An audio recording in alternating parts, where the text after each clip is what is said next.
Okay, so kagaya nung nakita nyo sa title ng video nito, meron tayong i-unbox ngayon na game console. Ito yung Nintendo Switch OLED. Medyo matagal-tagal na tong ano na to, Nintendo Switch OLED. Pero ngayon lang ako nagkaroon ng opportunity na i-unbox to. So papakita ko sa inyo. Pero before natin umpisang i-unbox itong Nintendo Switch, gusto ko muna magtanong sa inyo. Gusto kong hingin yung suggestion nyo. Ano yung mas magandang tunog? Yung dati nating microphone o itong narinig nyo ngayon? Yung narinig nyo ngayon ay nanggagaling sa mic na to. Ito nakaklip sa akin. Ito yung Hollyland Lark Max. Nagpadala sila sa akin ng wireless microphone. Pero kayo pa rin yung gusto ko na mag-decide kung okay ba yung tunog niya o hindi. Para sa mga susunod nating video, ito yung gagamitin ko kung magugustuhan ninyo. So para lang magkaroon kayo ng idea, ito yung tunog ng dati nating microphone, which is yung Rode Mic NTG. Ano siya, boom mic. Ito ano to, yung wireless microphone. So itong ginagamit natin na mic dati ay Rode Mic NTG. So boom mic siya. Anong mas magandang tunog? Itong Rode Mic o balik tayo dito sa Hollyland. Mas maganda ba yung Hollyland? So sa buong video na to, itong Hollyland Lark Max yung maririnig nyo. Pero para lang magkaroon kayo ng idea kung anong i-expect ninyo dito sa Hollyland Lark Max kapag nag-order kayo, pakita ko muna sa inyo unboxing. Okay, so ito yung box ng Lark Max natin. I-remove lang natin yung sticker para ma-open natin yung box. Yung unang-una makikita natin ay yung mga documentations. Tapos, makikita na natin yung travel case na sobrang ganda guys kasi meron siyang waterproofing. Lalo na dun sa may zipper niya. So, hindi talaga ito basta-basta papasukan ng tubig kung sakaling matalsikan. Pag open natin yung travel case, makikita na natin yung ating charging case. At nandun na sa loob yung dalawang transmitters or yung mic at yung receiver. Yung mga transmitter pwedeng i-clip sa damit natin, pwede ring idikit sa damit natin using magnet. So kagaya na nakita nyo ngayon, naka-t-shirt ako, diba? Walang masyadong pagkakapitan ng clip. Dito naman matatamaan na ng leeg ko. So naka-magnet siya ngayon. So yun isa sa mga nagustuhan ko dito sa wireless microphone nito. At sobrang cool nung pag-control dito sa receiver kasi combination siya ng touchscreen at knob. Kaya kahit medyo may kalakihan yung mga daliri natin, kayang-kaya pa rin nating baguhin yung setup. At kompleto na din sa cables yung Lark Max out of the box. At compatible to sa Android, sa iOS, sa Windows, sa Mac, sa cellphone natin, sa mga action cameras natin, at kahit sa DSLR. At aabot ng 250 meters LOS yung connection distance natin dito sa Lark Max. Ibig sabihin, line of sight, walang humaharang ng mga pader, posting, yun. Talagang malinis na dire-diretso lang, yun yung line of sight. So, aabot ng 250 meters. Grabe yun, guys. Ngayon, isa pa sa favorite kong feature itong Lark Max, meron siyang backup audio recording. Meron siyang 8 gigabytes na internal storage. Bawat isang transmitter, 8 gigabytes. So, equivalent yan ng 4 hours of backup audio recording. So, halimbawa ngayon, di ba, nag-video tayo, nakakonect to ngayon sa ating camera, DSLR, pero habang nakakonect siya sa DSLR, pwede ko pang i-turn on yung backup audio. So, habang nag-uusap tayo ngayon, meron pa siyang separate na audio recording dito. So, ang ganda nun, para if ever lang nabigla tayo malobat o kaya mag-brown out, ganyan, o mawalan ng connection yung ating camera, meron pa rin, may audio pa rin tayo. At isa pa, sa nagustuhan ko sa Lark Max, meron siyang ENC or Professional ENC or Environmental Noise Cancellation. So if ever nga na gusto natin mag-vlog gamit yung microphone na to, maingay yung paligid, ika-cancel out na yun, magiging maganda pa rin yung tunog natin. So, kayo na mag-decide guys kung okay ba tong Lark Max ng Hollyland. Okay? So, kung gusto nyo itong mabili, nandiyan yung link sa description box sa baba. Okay, so ito yung ating Nintendo Switch guys. Again, ito yung first time ko na mag-unbox ng full-blown na gaming console. So, pagpasensyahan nyo ako, hindi ako ganun ka-familiar sa mga ganitong klase ng gadget. Okay, so ito yung itsura ng box niya. Ayan. Okay, pulang-pula siya. Mas pulang-pula pa to guys sa personal. Pag nakita nyo to sa personal. Okay. Pwede nyo ito mabili guys sa Data Blitz. Okay, ilalagay ko lahat yung link dyan sa description box sa baba. Okay. So, open natin.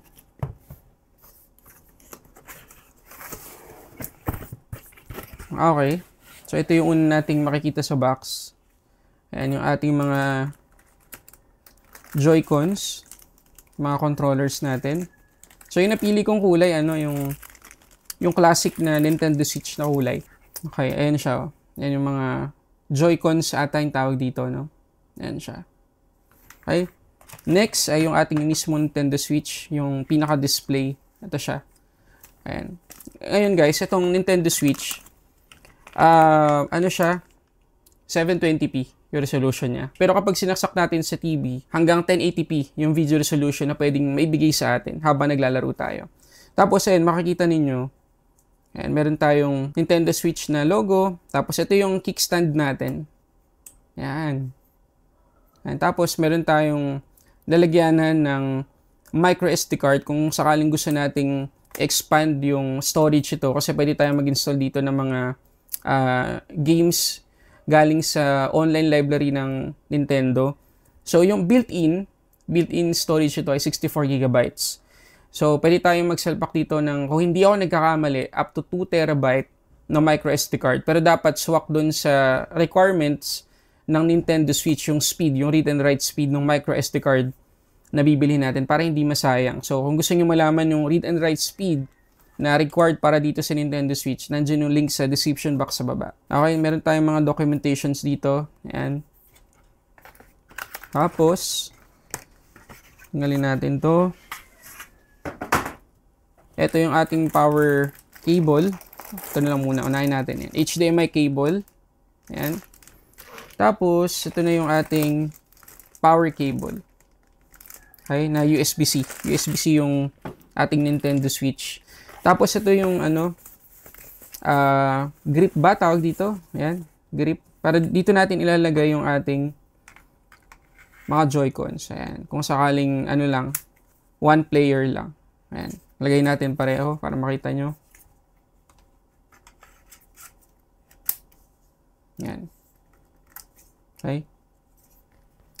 Tapos, ito yung ilalagay natin dun sa mga Joy-Cons kung sakaling gagamitin natin na na parang 2-player ganyan.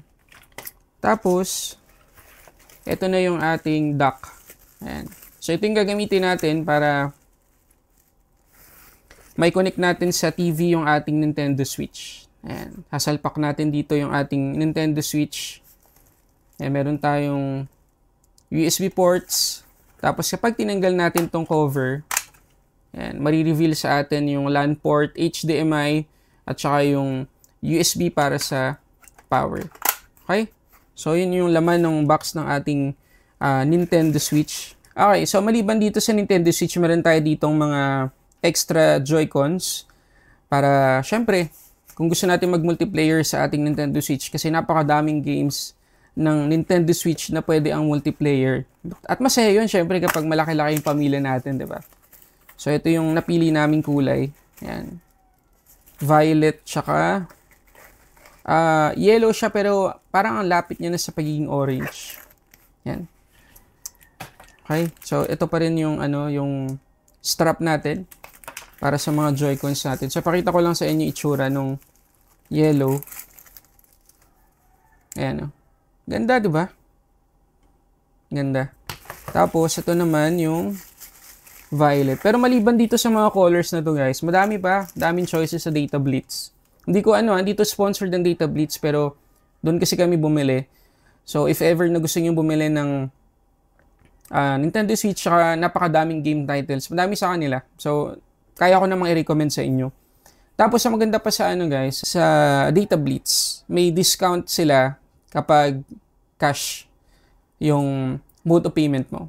Okay? So, ito yung dalawa nating extra Joy-Cons. Ganda, diba? Sobrang cute. Okay, so tabi muna natin yan. Actually, ilagay na natin. So, pwede tayong mamili ng combination, guys. So, sa ngayon, ito muna yung gamitin natin. Okay? So, try kong ilagay.